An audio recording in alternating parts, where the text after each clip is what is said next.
Disclosing information to the public through various social media platforms proves to be spreading at a faster rate in this point of time. However, if mishandled, distortion of truth, misinformation, false accusations, and other consequences can surface relative to this. Thus, social media users hold the responsibility to articulate and validate their sources to avoid any form of casualty. Ng CCTV. Alam ko naman po sa sarili ko na hindi ako ang gumawa nun kasi nadamay na po yung pangalan ko. Natakot po ako kasi alam ko naman po sa sarili ko na hindi ako.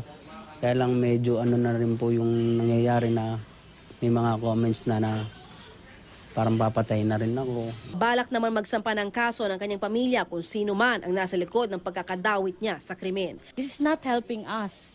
Alam niyo yung sinira yung dignity namin and name namin, all of a sudden, makakaladkad yung pangalan namin dito. We're just simple person. How was Mr. Nestor Ponzalan affected by being wrongfully accused in social media as a suspect in a said shooting incident? From what I saw, he saw injustice during that time. It was hard for him because it wasn't his fault. He was just accused by the information spread in the social media.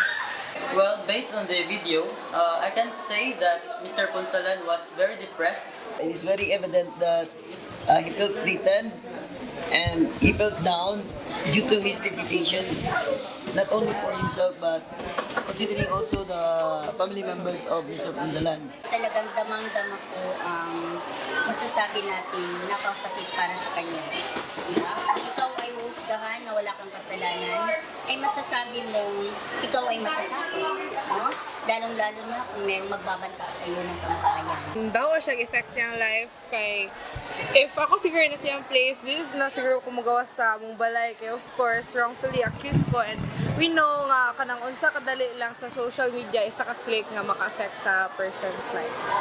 What is the liability of Top Gear, other media outlets, and netizens who wrongfully accused Mr. Nestor Ponzalan as the suspect in a said shooting incident? They should amend or create an apology, make an apology to Mr. Ponzalan for what damages they have done to him. Kabalo jud ta na maligid sa Top Gear and sa nakita sa video kanang gi-accept man pud jud sa ilang editor-in-chief ang ilang mali.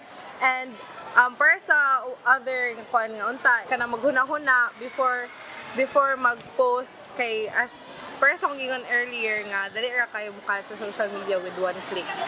The main liability of the one who posted the video is that he must be held liable or responsible for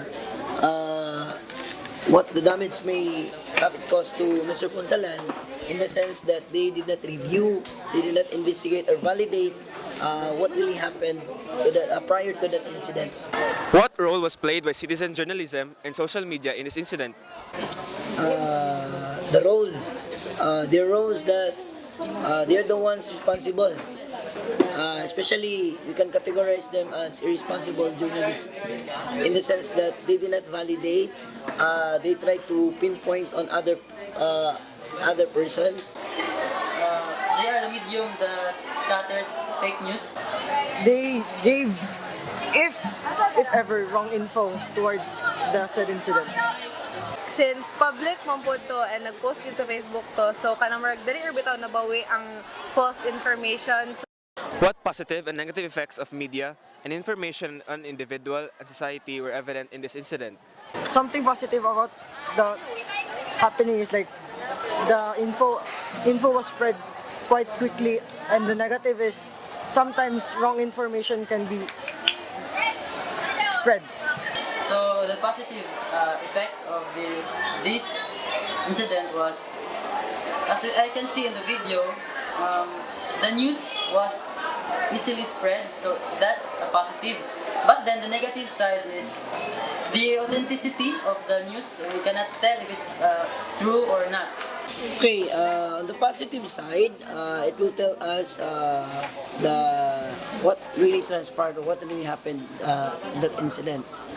The negative side is that we have to investigate it first before posting to the social media.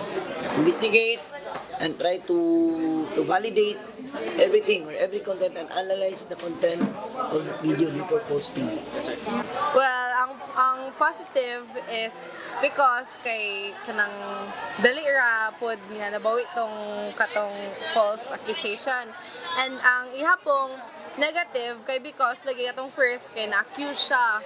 How can we prevent this kind of incident as experienced by Mr. Punzalan from happening in the future? Okay.